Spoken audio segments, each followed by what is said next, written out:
Okay, we are live. Hey, gentlemen, it's good to be back again in this seat. And it's been a couple of weeks since we've been on the air. Those who kind of have missed us, thank you for your emails, your text messages, your phone calls. We didn't go far. We really just wanted to kind of revamp how we're going to be doing our shows. We've gone 6 months strong, almost every week. There may have been 2 or 3 weeks that we didn't go live because of other responsibilities. But we've been out 3 weeks, and now it's time to get back into the seat and talk about some amazing things. So tonight's conversation. If you have not seen the flyer already, it is pretty risque. Again, it's from a man's perspective to the women who are in our lives, and I say ours because if you're connected to any one of us in social media, then that's the reason why you're joining the show. We do get a few new guests or new audience members here and there, but for the most part, we've had a very faithful group of women for the last 6 months tuning into our shows, from his lips to her ears, a man's perspective on relationships. Women, we speak to men, yes, but we speak to women because that's our primary audience. And one of the things that Chad said in the background before we jumped on tonight, it's interesting that a lot of women often go to other women about men. And I don't know where that historically or traditionally, where that frame of thinking came from, but I do think it is advantageous. All of us men will say that some of our best advice about women came from women. Some of us, our moms, our aunties, our sisters, cousins, or women that we've dated in the past that have taught us so much about relationships. So I think the same for women as well. If there's not one guy in your life who you can go to who's a platonic friend, right? Who can really give you some sage advice, then join in each and every week that we're on. We talk about some amazing things. So here it is for the next 4 to 6 weeks. We're going to be talking about the unspoken truths on why you are single. I've noticed over the last 6 months since we've been doing the show that a lot of women who are well educated, Black women specifically, well educated, great jobs, own their own homes. If there's any debt, it might be, student loans, it might be a home if they have any debt. Travel often, vacation often, live luxuriously, and I think all those things are wonderful. But the missing pieces that many women have shared with us over the last few months is they don't have anyone to share that with, and not just anyone. They have girlfriends to do those fun things with, but not a man, as the emails have stated, to really share those experiences with. And the question is why? Why are so many educated, well-to-do women single? Now, if you're on the show tonight because you're single by choice, this series is not for you, right? We only want to speak to the next 4 to 6 weeks women who are desirous of mutually beneficial long-term relationships, right? So if you're single by choice, you don't have to put into the chat that you want to be single. That's great. I think it's beautiful because it's your choice, your desire. However, there are a good number of women who do desire to be in a long-term, mutually beneficial relationship. And the question that we get time and time again is, why am I still single? The men that are on tonight were all, in relationships, have been in relationships for quite some time. Some of us are married. The majority of the men actually tonight on the call are married. And so what we want to discuss tonight is just our own personal anecdotes, stories, opinions, thoughts, of beliefs, or even values as to our perception on why women who are desirous of long-term, mutually beneficial relationships, our perception on why they're single, why you're single. This is not doctrine. This is not, we read a research study that didn't involve you, right? We're all educated men on the show, but we also know that every research study does not involve every woman. Every woman is different geographically, the way that she was raised, her values, her culture, her belief systems. And so tonight we just want to kind of shed some light on our thought, opinion, perspective as to why we think women who are desirous of long-term, mutually beneficial relationships are still single. So let me introduce some of the guys that are on tonight. You all know Fred. Fred has been with us the last 6 months. Fred is at a baseball. His son is playing a baseball game tonight. That just shows you Fred's commitment and devotion to our show. I appreciate him so much. His wife is actually with him tonight, next to him. He might put her on. I actually just left my wife. That's my commitment. I just walked away from my wife and left her sitting some distance away just so I could get farther away so I could talk freely. Okay. All right, cool. Chaz is on tonight. Chaz has been with us a few times. Good to have Chaz back. And Marvin, but I call him Marv. He's new on the show tonight, but this brother has a great perspective as well. New Orleans, Haiti, DC. I mean, he's lived all over and has had a copious amount of experiences. So I'm looking forward to the things that he'll share tonight.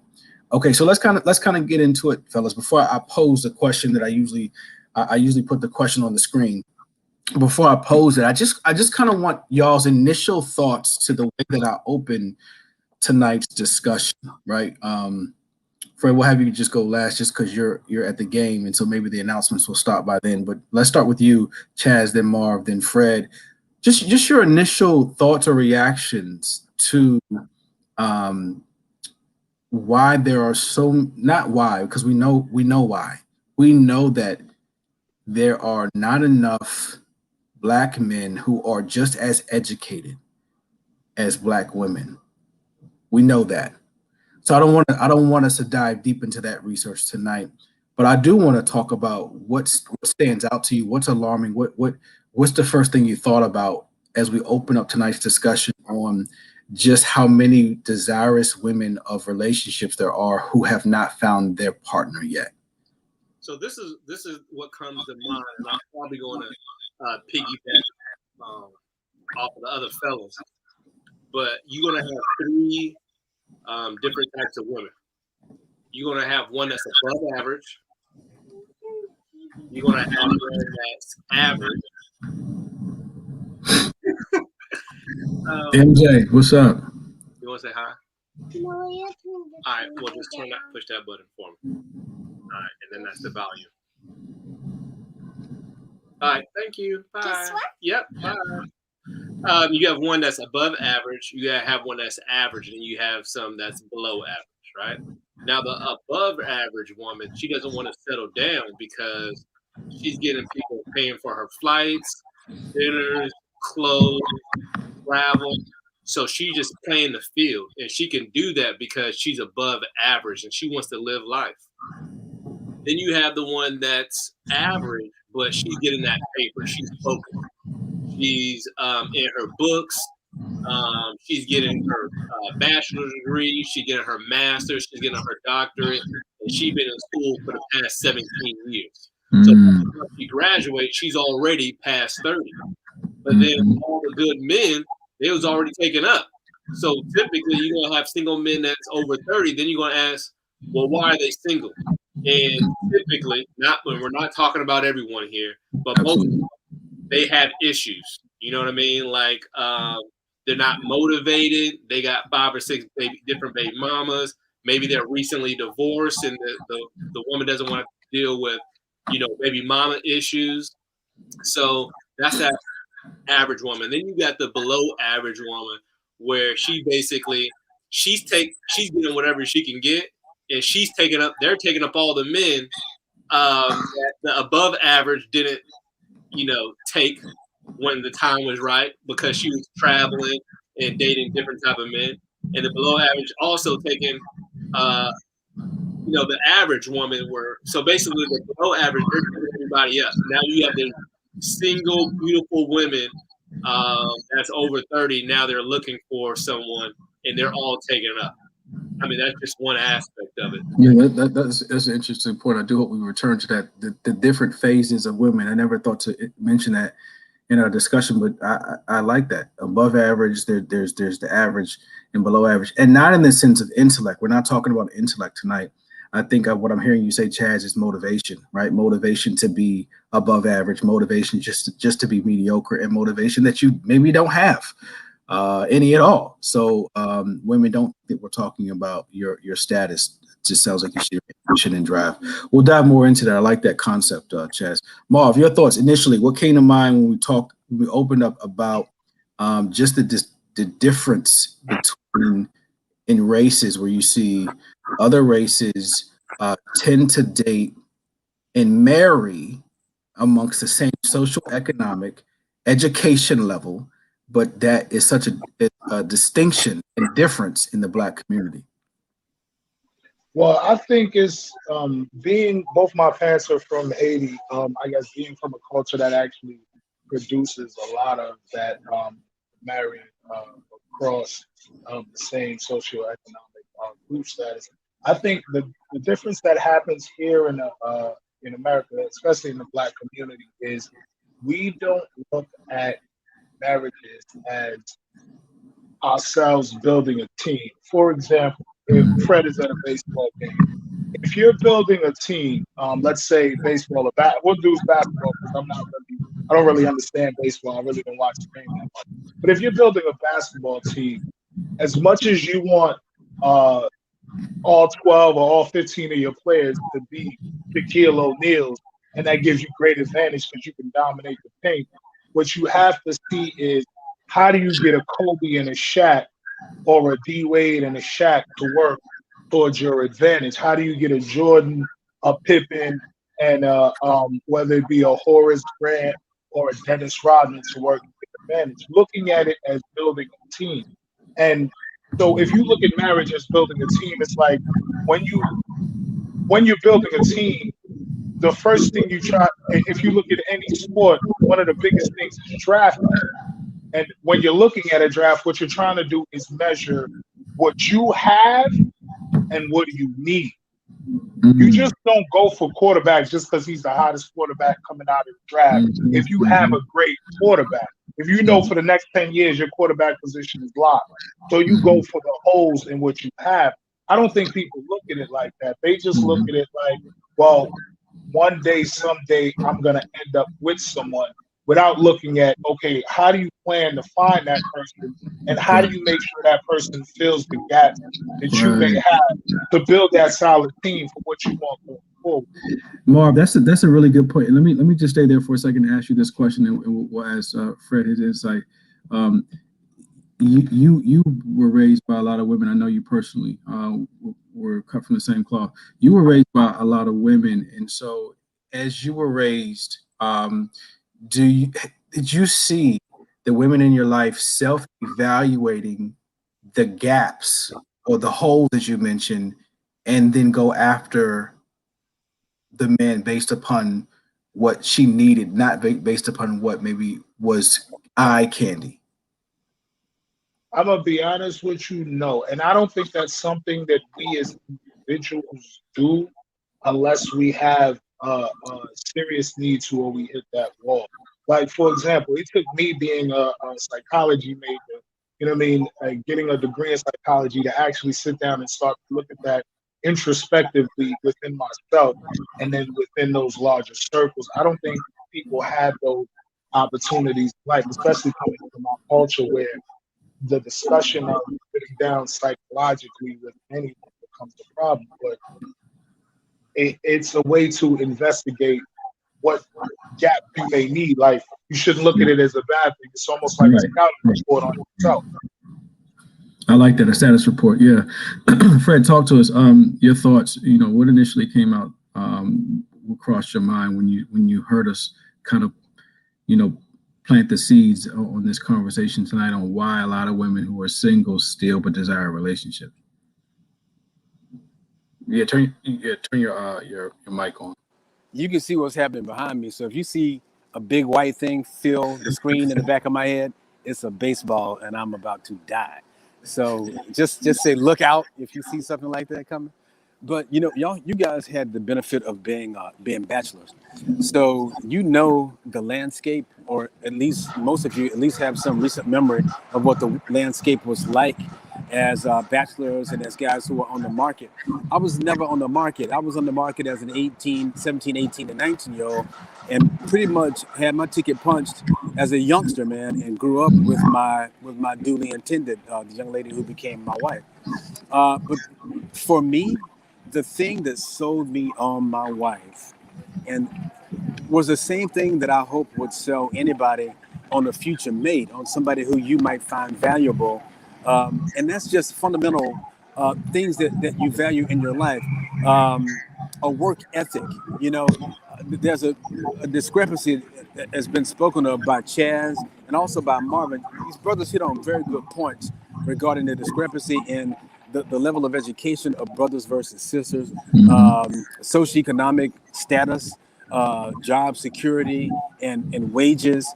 When it comes to laziness and stuff like that, that doesn't sit well with me in any sex, male or female, and it shouldn't with anybody. I don't care if you have a good job. If you're lazy, that's not the recipe for success in a relationship. So I think women need to decide what it is that's important to them. Just like Marvin said, and I think a lot of women don't really know what's most valuable to them. Um, they look at earnings, they look at what you're driving, they listen to their friends. And Chad said something earlier that weighed heavily with me is make sure your friends are actually your friends when they're advising you on who your potential mate should be. Or women advising you earnestly and honestly, trying to help weed out bad seeds in your garden, or are they just trying to keep you from having real success in your life? So that's kind of what I'm getting from your conversation, guys, because I didn't have the opportunity to be a bachelor.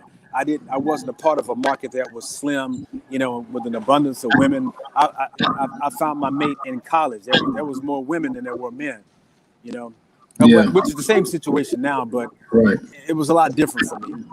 Yeah, yeah. And speaking about being a bachelor, I think I played it the longest. At least on the show tonight. I think we've had some other guests who played it longer than me.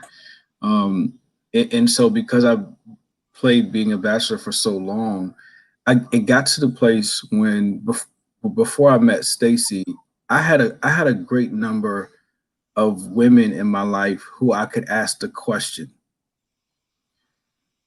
who in your life, who in your circle would you connect me with?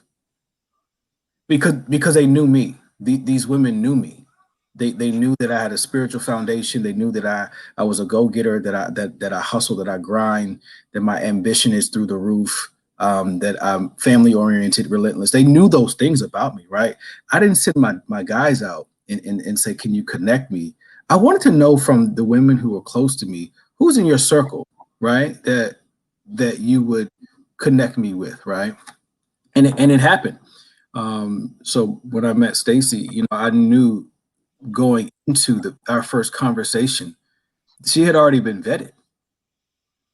Women who had already come to me and vetted her before I even said hello. And so I think that when we think about relationships and we think about our mates and we think about long-term, investments in another person, we have to also be connected with people in our life who know us. Because if we're out here by ourselves trying to make a long-term decision and we're the only ones at the table making the decision, we can sometimes go awry. And I don't mean that everybody has to be in your business and every decision you make regarding your relationship. I think that at your table, you should have wise counsel. You should have some people who can help guide you, some people who can ask you some probing questions, some people who can challenge you in the way that you think, right? And my table was full of that, but I didn't learn that until late in life. So I'm saying that I played The Bachelor for so long because I was making decisions on my own. It wasn't until I started to bring other people around me and say, I desire something different than I've had before. That something different now is going to have to come not by the way that I think, by the way that other people can help me to think beyond my own thinking. So, all of us have our own way of how we maneuvered and got into our own relationships. But I think that Let me just go around the room really quick before we get into the question. I honestly think, and I don't know y'all's, I don't know how much y'all make. I don't know what's in y'all's bank account. I do know how many degrees y'all have. But the question that I want to ask really quick, let's start with you, Chaz, is the article that I've been reading all day is talking about women marrying down, right? Educated, super fly, all kinds of accolades and trophies on the wall, but they're marrying down. I don't see that happen amongst men too often. And so I'm gonna ask you, Chaz, be real, be honest, man. Did you marry up or did you marry down? So I always keep it real. Honestly, I'm like on like the same aspect of Fred, where I met my wife at a young age as well. We met in high school, but we were off and on after that, but for the most part on. But when I met my wife, I was just working at the mall, and it was to the point where she was paying my cell phone bills and paying my movie ticket and paying when we went out to eat, or we were splitting the bill 50-50. And we were in school, so it wasn't like she was looking at me like, man, I'm paying your bills. Like, we both broke. So we was both like, okay, I'll pay for it this time. Hey, I got some extra money. So when we, as Destiny had it, we came together, but then we built everything that we had together and, with our own ambitions. And we just so happened to be able to purchase a house and be able to support ourselves. That's but similar to the articles that are out there, you weren't in college and decided that you wanted to be in a relationship with a college dropout. Yeah, because even though, as we know, some people, not everybody that's smart went to college. We all probably know some people that are very smart and intelligent, and they didn't even go to school. And there's studies and still there's millionaires and stuff like that. Sure. I think the key is just not having someone as lazy, like, hey, what are you about to do? I'm just going to sleep all day, play video games. It's like asking those basic questions, and depending on what answer what are you planning on doing in 5 years? What goals? I really don't have nothing. And then you're saying, well, my mom's just taking care of me right now. So I think it goes for me and some other people I know. We don't just look at like, were you in college? Are you going to graduate? What type of degree do you have? It's more like answering the basic questions. Yeah. And depending on that, that's when we know whether we're going to continue to deal with them or not. Yeah. Good point. Marv, you're married as well. And so, again, the article suggests that a lot of women in the Black community tend to marry down, meaning that they marry someone who's less educated, less ambitious, someone who maybe just has acquired less capital in their life. Tell me about how you chose your wife. Was it the opposite? Did you feel like, oh, I want to go into this knowing that I want someone, who is where I'm at or above? I think mine's was my path to marriage was a little different. I probably more like you waited a little later before I got married. And it's not to say I never wanted to get married, and I didn't have the blessing of the quote unquote counsel as you had. I think with me more, my decision on marriage and the women that I dealt with even before I got married had a lot to do with my college experiences. I threw parties in college in New Orleans, so it gave me an opportunity to interact with a lot of women. You know what I mean? Yeah. Just promoting, to make connections, and learning to be outside of the just pure physical or pure aspect of the sexual. Learning to know the mentality of a lot of women, and it allowed me to take a greater step back. And I guess it was that mixed with me studying psychology allowed me to take a greater step back and try to understand sisters. Like I don't want to get our throats cut, but I just want to put it out like this. It's one thing I learned in college. Like no, Chaz is ready for this. Whatever you're about to say, Chaz is ready for that. He likes that controversial stuff. Yep. We as men, and I don't hold us completely for blame on this, but we as men sometimes can either be what soothes the flame within a woman or fans the flame within a woman. And if you fan the flame the wrong way, you'll knock that kerosene over, start a forest fire that kill you and her. You know what I mean? Get your Andre Rising on with Left Eye and have your whole house burning up. And I'm gonna be honest with you. It was many days sitting in a psychology class, where it'd be like 3 or 4 gentlemen and like 30 women, and you hear some of these stories, and you know what I mean. Like for me, it was making sure that I figured out how to be at a point where I could properly soothe the flame and not fan the flame, because you know what I mean. Like I just want to be honest. Like you know what I mean. You fan this. Some flames are volcanoes waiting to erupt, and you know what I mean. It just takes but of this to start that eruption. And I've never liked all of that drama in my world. So I guess getting back to how I found my wife, I was once again out promoting an event that I was doing, and we met each other, and we built over years. Like I was in my early 30s, late 20s, I would say, and she was in her early 20s, and we built over years. Like I was in Maryland, she was in New Orleans, so we would do the whole cute talk over the phone stuff. When I moved to finish my master's in Georgia, I would go see her from, you know what I mean, on weekends, and so we got to actually build a strong bond and a foundation. And as to your question of marrying up or down, I think it has with me. In answering that question, it has more to do with, like I was saying earlier, building a team. Like I knew what I knew. I'm a big heart person.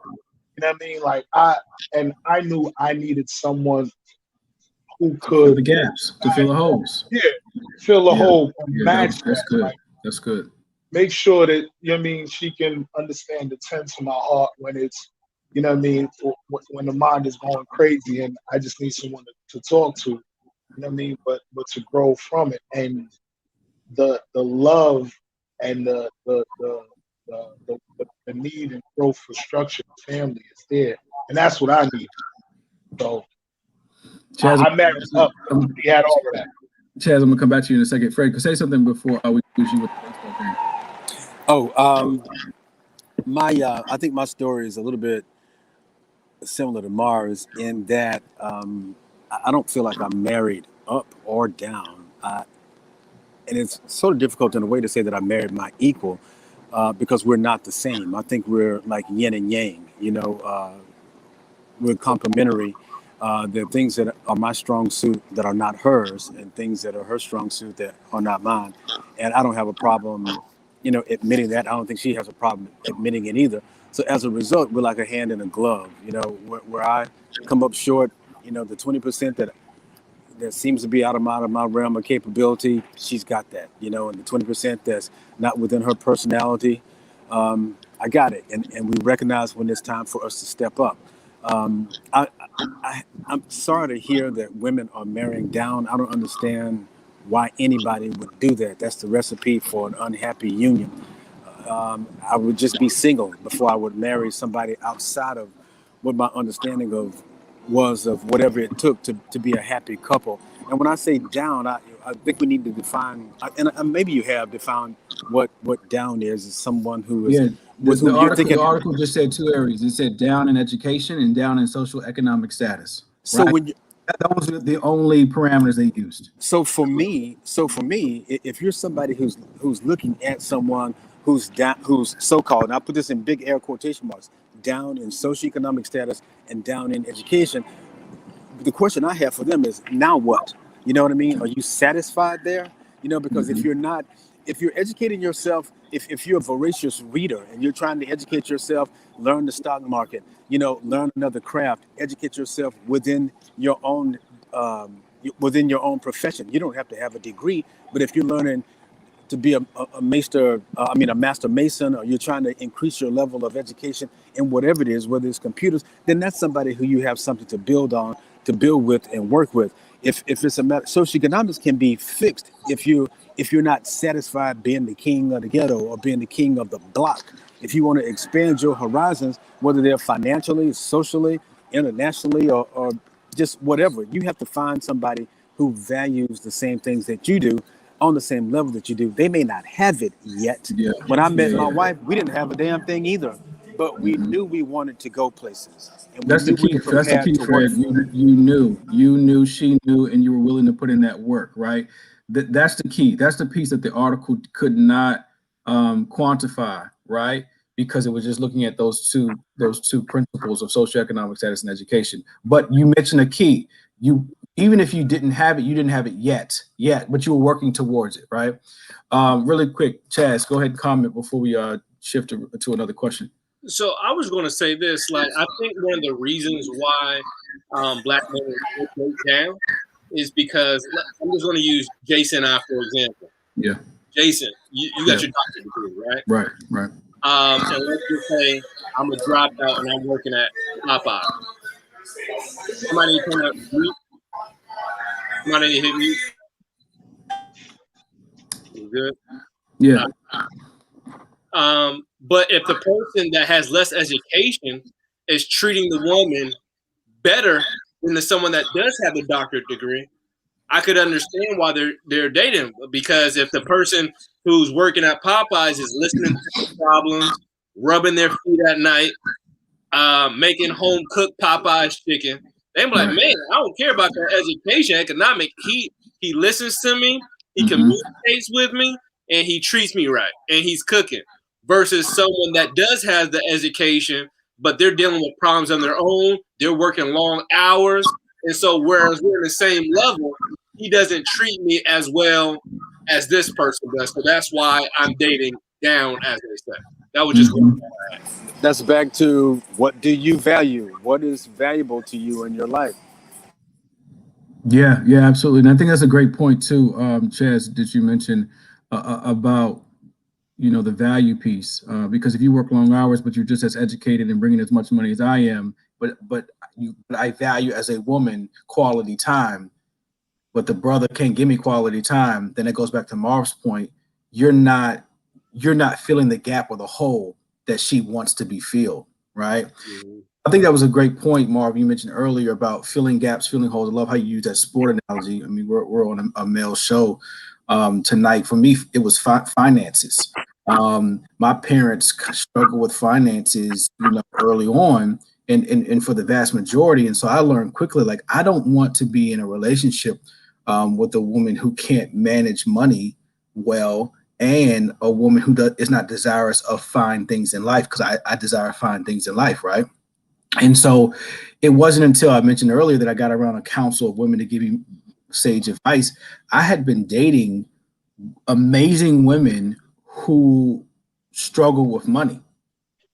And so the fights that we would have over time were a lot of times related to money, right? But I didn't want to have that fight, but I was making all the decisions based upon what I thought was correct without having wise counsel. So I think it's important, as Chaz just mentioned, and Marv, knowing what those gaps are in your life and finding someone to fill the areas that you need the most.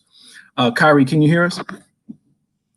Kyrie just joined. He's at the bottom of the screen. He was just trying to get in a few minutes ago. If he can hear me, I want him to come on. Kyrie, we're talking about, we just kind of getting into the juice of the conversation, the unspoken truths on why women who are desirous of relationships, who are highly educated, who are doing well socioeconomically, they're at the top of the food chain. Why is it that they? Oh, he popped off. I guess he couldn't. Let me, if you don't mind, let me jump in here real quick. I think where we may need to step back and get a bigger picture within this, in understanding the microcosm of the Black community within the United States, is we have to understand that match will never happen. It's going to be mathematically hard for women Impossible. of higher Impossible. education to find men of those same educational levels. Because one of a few things outside of men not educating themselves in that aspect, one. Two, what some men feel are paths to stability may not require those long those long-term degree specific fields. Right. For example, I'll give you an example. I have a uncle in So Marv, Florida. let's take degrees off the table just for the context of this conversation, because I definitely don't want our audience to think that degrees mean that the men are better, right? When we're talking about education, it could be continuing education credits, it could be a trade, it could be personal development, right? It could be you got your own company, but you never went to college. It is just educating yourself where you're always a learner of knowledge, right? That's what I want to say as far as education. So take the degrees off the wall for a minute and continue your comments if women are desirous of men who are educated. Well, if we take those degrees off the wall, if they see that wide range of education as the same, then I think we may be at a different conversational point than if they don't see that full gambit. Whereas we as men might see it, women may not. They might see a plumber's degree makes you a plumber, not understanding that this plumber makes probably 6 figures because everybody's got a bathroom. You know what I mean? Right. No matter how rich you are, the doctor need his house plumbed, or if they might feel that he may have a 6-week mechanic degree, but not understand that when my car breaks down, that's $1,400-$1,500 at the mechanic. You multiply that by the 10 people that are already there that day, you multiply that by the week, and you see what kind of money they make. So it's, if their definition is as wide as yours, then it might be the issue. But I think sometimes if the definitions aren't the same, and if your view of education is anything to better yourself, whether it be a 6-week trade, or plumbing, or one of those 6-week IT courses or whatever, or it's a degree, you know what I mean, at an accredited university versus what some might feel only is a 4-year degree or higher level education. It was just defining the parameters first. Yeah. Okay. So look, now that we got about 30 minutes left, I want to jump into some solutions, and I don't care if the solutions, Chaz, is not written in some encyclopedia or ever taught in a classroom, right? Because I think that the solutions that we look for, we oftentimes think that professors have all the answers, or priests or pastors have all the answers, right? And I think sometimes the answers that we're looking for do come through experience. And this is the reason why I have all of you on tonight. You all have different experiences. This term, assortative mating, right? This idea that marrying someone from a similar educational or socioeconomic background is a norm in the U.S. That's just fact. It's the norm here. You go to my dad's hometown, Barbados, you go to Guam, you go to where Steph's from in the Philippines, right, Chaz? It may not be the norm, right? But I want to talk contextually, just in the US, this is the norm.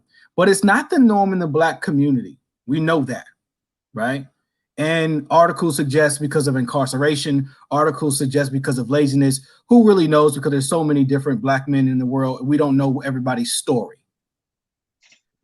What are some solutions, though? I do want to spend the next 20, 25 minutes talking about what are some of the things that women who are desirous of relationships with someone who's in a same social economic bracket, same education level, if you will, same drive, same motivation. What are some solutions if their way they've been doing things all this long time has not been working?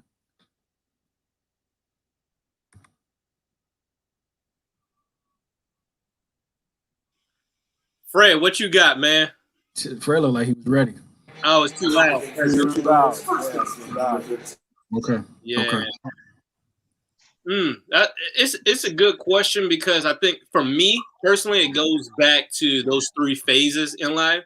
So if you're in your 20s and that's that's when everything's going great for you, and that's where the peak of the men that you want is during that time, and you miss that phase, I don't want to say that you missed out, and then if you over 30, you can't find one, right. But you are going to have to maneuver differently. Just Jason, like how you mentioned, like instead of listening to all your girlfriend's advice, start finding a male and asking him questions. Where do I need to go? What can I be doing differently? This is the type of man that I'm looking for. Be honest with me.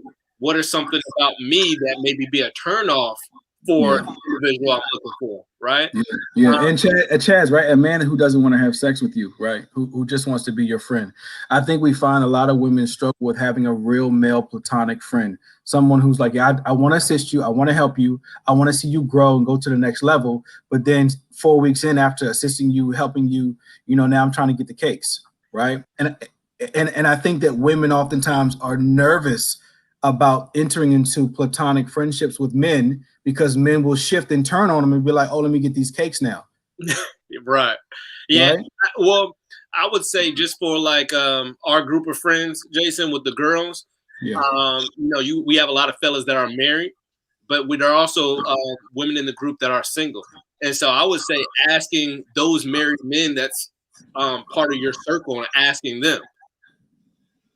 Yep. I totally agree. Wise counsel, sage advice. Yeah. Other things. What else? Fred or Marv? What are some solutions, man? We already know what the problem is, and Marv, you're a researcher, you're a scholar. You're like 2.5 seconds away from having your doctorate degree as well, right? And so, what are the solutions? We know the problem. I think you touched on some of it. Like it's almost like market and research.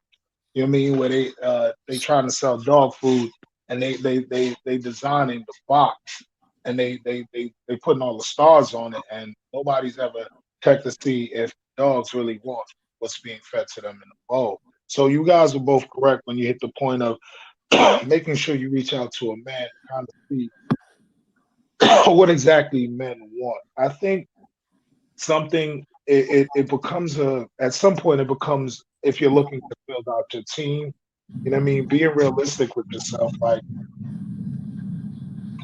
if you feel that outside of understanding the whole socioeconomic stuff that goes on within in our community, but if you feel that if the man that you're looking for has to make a certain amount of money and he has to have all of these qualities, and you're gonna over time when you match up the finances and the qualities, and you see that I guess the pool of men that you're fishing from isn't as large, then you start to subtract, I guess, from each box until someone fits that box that you can deal with. Because I mean, at the end of the day, we all working against time, like, and as they say, time waits on no man.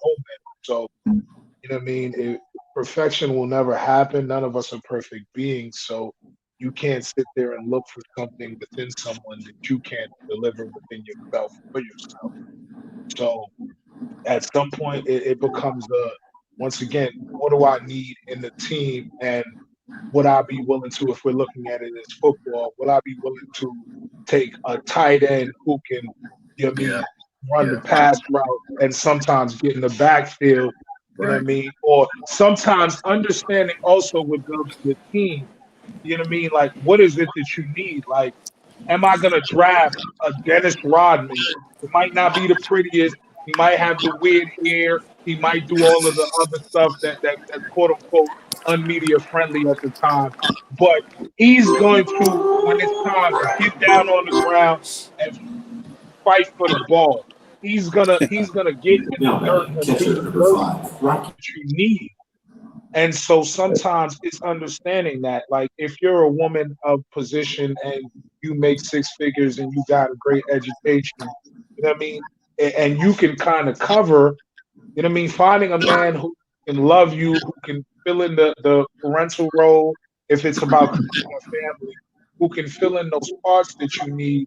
But if you might need somebody that gets down in the dirt, like, yo, at the end of the day, he's gonna fix everything in the house because you know what I mean, he's a guy that works with his hands all day anyway. So he might be your Dennis Rodman. I'm gonna get on the ground. I'm gonna fight for the ball. I might fight you in the foul. Fight, or even fight for you in this relationship, right? Because sometimes we do hear women say he didn't fight enough for the relationship, right? And so I hear you say that's the Dennis Rodman type. He may not be the most attractive, but he gonna fight for the relationship. 12 more minutes. Go ahead and chime in, Fred. What are your thoughts on some? Real quick, I was waiting for a quiet moment to offer that comment that Marvin just stole from me. I was going to say the same thing. but a little bit shorter. I was simply going to say, man, that time comment that he mentioned is a very salient comment, because the older you get, the pickets get slimmer, and people have Yeah. more baggage. There's Yeah. more they have to deal with. They're more set in their ways. What you have to do, it seems, is determine what it is you have. Just like Marvin was saying, determine what you have, determine what you need, and then decide Mm. what you can live with and what you can live without. Because it's not going to get any better as you turn 35, 40, 45, and 50. It just doesn't. Decide what you really need. If you make $150,000 a year, do you need somebody else making $150,000 a year too? No, you good. Yeah. No, Will you you made a feel good point. horrible if a guy makes $90,000 a year and he's doing HVAC, and if you are, have your master's degree and you are, a lab tech or something, making six figures? Decide what's important. That's what we all got to figure out. What's important and why? And if you can't live without it, why? Just like Marvin was saying, if you got somebody that's going to love the absolute hell out of you and fill in every gap that you have in your household, be a marvelous father, a great husband, a provider of all those things, maybe not money, but everything else, what's Mhm. wrong with that? And if you got a problem with that, what the hell is wrong with you? Yeah. Yeah. And I Yeah. think that's something we haven't talked about yet. We've been beating around the damn bush. What's wrong with some of these chicks? Hmm. For real. I think they need to figure out what's wrong with them, and why Yeah. they can't really quantify what it is that they need, or why they can't qualify what a real good man is, and why they don't recognize it when they see it. Yeah, I mean, I think it goes back to what Marv was saying earlier, the psychological piece on not understanding self and then not understanding what you're in need of, right? The gaps. What are the areas of my life that I'm in need of, right? I think we as men know that, and we don't know that because we've taken a class. We just know that because survival of the fittest. Like Chaz, I don't cook, right? It doesn't mean that I can't cook. I don't cook. I don't desire. Nothing Nobody would about want to eat it. the kitchen, right, is attractive to me, right? And so when we're talking about filling the holes, right, or the gaps, I know intrinsically that it'd be great to be connected to a woman who knows how to throw down in the kitchen, right? And so I don't know that women oftentimes use that same exercise when they're thinking about the type of men that they want to be with. And I'm not just talking about food. I'm talking about the gaps or the holes or the areas of one's life where a partner could really be a champion, right? I wasn't thinking about food. We know you weren't thinking about I food, was man. thinking about the gaps and the holes. He's a But wild. I think, Doc, what I think why men sometimes have that is because we play sports as kids. So we're used to having to measure and evaluate strengths and weaknesses amongst Yeah. us. Like I know when I was playing basketball, like if I'm on anybody's team, anybody pick me, they know, listen, Marvin's not gonna give you a lot of points. I'm gonna foul a lot. You know what I'm saying? I'm gonna play the dirty game. I'm there for that. I might not be your point. So if you're gonna pick me after you picked up all of your shooters. Mm, I mean, so it's we have to do that as little kids playing sports. You go to the park, you pick up teams. You know your strengths, your weaknesses. You know that if I'm not a shooter, I'm just gonna try to get rebounds all day. How can I contribute to our win? yeah, yeah. Hey, you said something earlier, and I want to come back to a point you made, Chaz, when you said that there are women who are involved in circles where there are other men that they can go to for advice, right? Men who are married or men who are in long-term relationships.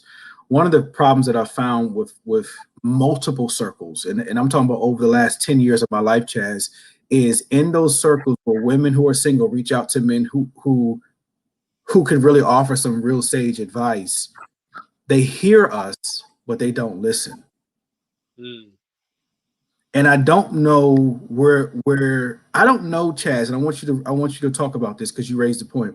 I don't know if they're coming to us asking the question because they want us to co-sign like their girlfriends have co-signed, or they're coming to us and really want our advice on really how to navigate this thing. Because if anybody knows how to navigate men, it's another man. But I'm telling you, over the years, and I've mentioned it to Stacy, I'm like, yo, I'm done. I'm not giving no more advice. Don't send your friends my way. I'm done because they don't listen.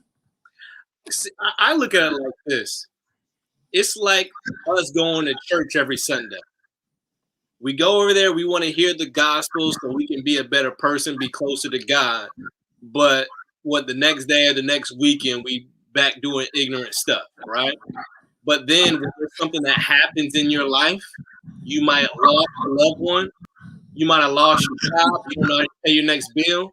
Then that one Sunday, when you go, you listen to everything. Now you're listening. Before you was hearing, now you're listening. Mm-hmm. So I feel like the same thing in that circle. They're hearing you, they want to listen, but nothing major happened in their life for them to listen. That's a good point. I never thought about that. Marv, your thoughts on that, man? Women who do come to men and ask for advice, and I know, Marv, I know you've gotten it too over the years. If your experience has been like mine, that they'll listen and they'll hear you, but they won't listen, and they'll come to you 6 months, a year later with the same problems, a different cat, but the same issues. Like, yo, we talked about this the last dude that you was dealing with. Why are we still talking about this now with his new brother? All right, so my best friend in college once told me something. A female friend I had in college once told me something. She said, Marvin, men listen to each other to solve problems. Women listen to each other for comfort. So our problem is, as men, we're trying to fix the problem. We figure you coming to us to fix it. If the car's broken, you bring the car to us. You want us to return you a working car. You know what I mean? Whereas women, they want the comfort. They just want you to listen. They just want to feel heard. Sometimes they don't want the problem fixed. They just want to be able to talk about the problem. And for them, that's the fixing it for them. Even though they may, as you say, 6 months be in the same predicament, in the same situation. Sometimes it's one of those.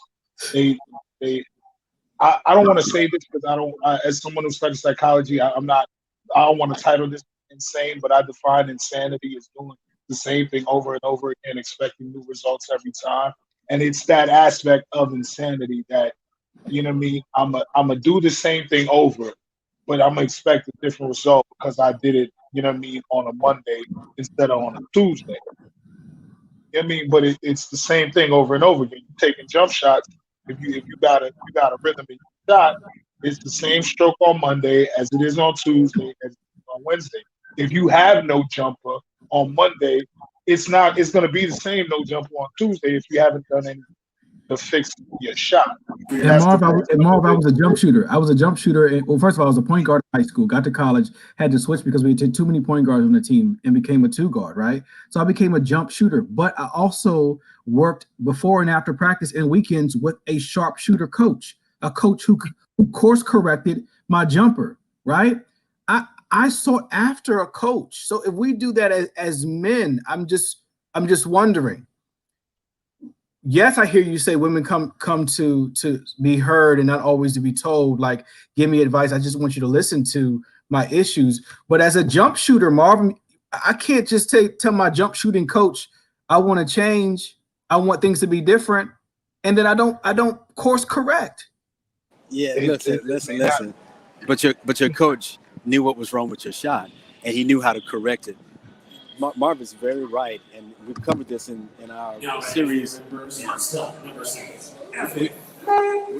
You're good. We can hear you. Keep talking. We covered that. We covered that in a series about communication. We don't always speak in a language that women can understand. All right, they do want comfort. They want us to listen, and they want to tell us how they feel. We want to try to solve their problems. Okay. We can tell them what's wrong with the guys that they keep presenting to us. So what about him? What do you think about this guy? But we can't tell them why. They're not informed unless we can tell them why. And that's another show that we did. The laws of attraction and why people keep getting attracted to their pain and they keep being attracted to their trauma. We can't tell them why. We keep seeing these chicks show up with these, wannabe pimps and thugs and fake businessmen and a bunch of bullshit characters that we know when we see them. It's, if it smells like a rat, it's a rat. And we look at these brothers and go, Lord, here she come again with the same kind of trifling dude. But we can't tell them why they keep getting attracted to the same guy. Different suit, same dude. different car, Same same dude. You know what I Yeah. mean? But Yeah. that's the thing. That's what women have to figure out is what is it about me?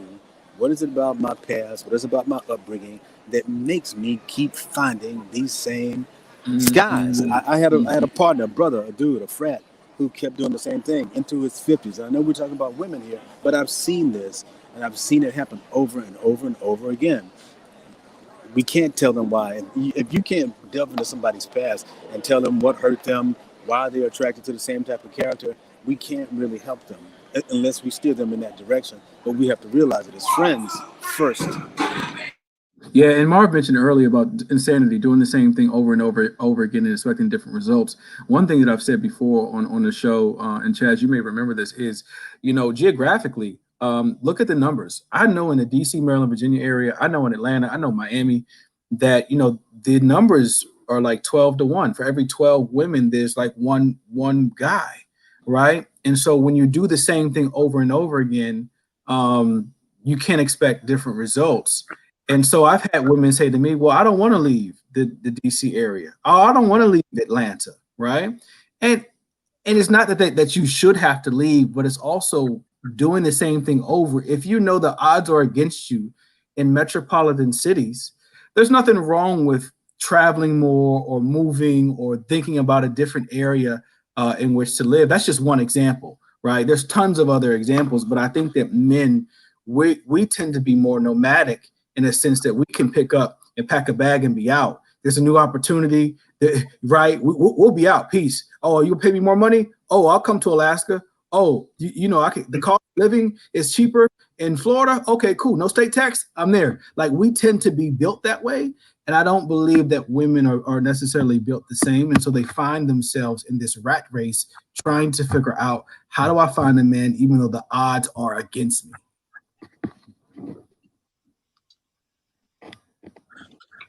Speaking of odds, you just mentioned odds. I hope you can hear me because this is Outcast is jamming in here. When the odds are 12-1, you better come correct. You cannot be faking. You cannot be mean. You better brush your damn teeth. Your weave better be straight. You better not be patented. You can't have no crusted toes. You know what I'm saying? I don't give a damn what you make. If the odds are 12-1, you better have a strong hand. You understand me? You better have trumps, not just money, because brothers can, throw you back. Brothers pass by chicks like that and just like, yeah. Especially if you find somebody. That's the thing. If you find a dude that's making six figures, if you're a chick, you find a dude that's making $150,000, that's another 11 women just like you, so you say, who are balling like that. So you can't have an attitude. You can't be walking around, popping your gum, talking about how much money you make and that you fabulous and stuff, because odds are you ain't the most fabulous. You know what I'm saying? You got to be very careful. You have to be nice. You have to be a lady. You have to have some type of sense of self-worth, and you have to display that. It has to be on display. You have to be desirable, not just for your money, for your bank account, for the car that you drive. You know what I mean? I think that's something that's missing here. Women think that because of what they have, that's why they're supposed to be attractive. Right, that's good. That's a good point. That's for another show. We'll have to do that. Let's close out, Chad. Just some last thoughts. We got 2 more minutes before we get out of here. Those who are joining in, check us out again next week. Replay this episode. This is episode 1 into our series, The Untold Truths on Why You Are Single. These are for women who are desirous of a long-term, mutually beneficial relationship and have not had any luck. We're discussing this for the next 4 to 6 weeks. But yeah, Chaz, closing remarks on anything that we've talked about tonight. Yeah, the reason why I was kind of like left on pause earlier is I kind of like disagree. I'm on a different end from you and Fred as far as like when the odds are 12-1, and that the women have to come correct. I mean, even though there's more women than men in DC, when I was single, even the friends that I know now that are single, it's not like they can get any chick that they want. You know what I mean? So it's almost like the females have the upper hand because it's not like they're coming to you. You have to go to them. And for the most part, they're not even trying to talk to you unless they're introduced to you by one of their friends. If I'm like just talking to somebody, I ask somebody if I'm in a grocery store and I just want to know where the rice at, and I'm like, excuse me, ma'am, they're looking at me, what? Yeah, because they think you're trying to holler. There's like you're trying to holler. So Yeah. I can go in a spot and be all females. I can get turned down about all of them. What are you about to say, Fred? You hit them in the face with your nipples. You get your big ass chest out of women's face, man. You walking around looking like the damn Incredible Hulk, all 5'6" of Hulkness. Maybe that's what it was. But that's just what I want to throw out there. I'm like, there's more women than men, and they're turning us down for the most part. So yeah, but Chaz, but I don't work at Popeyes, right? And if I holler at somebody, you better be ready. You know what I mean? You can't. You know what I'm saying? They're not trying to get brothers that work at Popeyes. They're not worried about them. They're like, why can't I get somebody? You already have eliminated the Popeyes, the car wash dudes, the cats scalping tickets outside of, Nats Park or whatever. The ones that's going, hey, baby, hey, sister. If you in the game up in the club seats and one of those chicks come in there and I say, hey, I'm Fred. How you doing? Can I get you a drink? You better be, your breath better not be stinking. You know what I mean? Hey, good point. Hey, Marv, go ahead and give us a couple of comments so we close out. I think it's a split between what Fred and Chaz both said. Like, yes, to Chaz's point, like, because I didn't live in DC single. I guess more or less when I moved back here, I was already engaged, more or less. But I went to college with the 17-to-1 girls and guys. You know what I mean? And Dillard right down the street was 22-to-1 girls and guys. So I kind of understand that realm. So, but I think with what Chaz is saying kind of blends in with what Fred is saying. Like, if women know that you are outnumbered, you outnumber men. And a man such as Chaz out there, you know what I mean, says hello to you or whatever. If your response is nasty and negative, you know what I mean, then you never know. You automatically eliminated someone to talk to. He could be your quote unquote Popeyes worker. He could be your quote unquote doctor at the hospital. You know what I mean? He could just want to say hi or see you smile. But if the automatic response is negative, then what you're doing is secluding yourself. Because what you're saying is a man that approaches you has to overcome your negativity and has to overcome everything that you're throwing out there just to be with you. And if the numbers are and your goal, and if the numbers right, and if the numbers are in his favor, why would he do that? In what realm would that make sense? Like, sit down and really look at it. In a situation where you know that he has, by birth, it's 49-51 by birth. 51% of the population is female, just by birth. XY chromosome thing, we have no control of. So when you expand that out, that makes it an extra 2 million females to males in the Black community.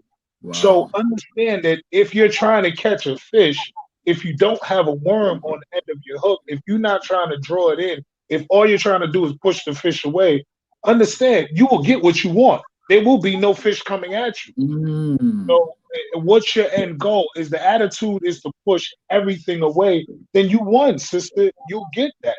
And then when everything is gone away and you're standing alone, then the question can't be, why is nobody there? The question should be, why did I spend my time pushing them off the way? Wow. The question is, what's wrong with you? Yeah, that's heavy. I like that. All right, we're out of here. I appreciate that you all. Fred, enjoy the game.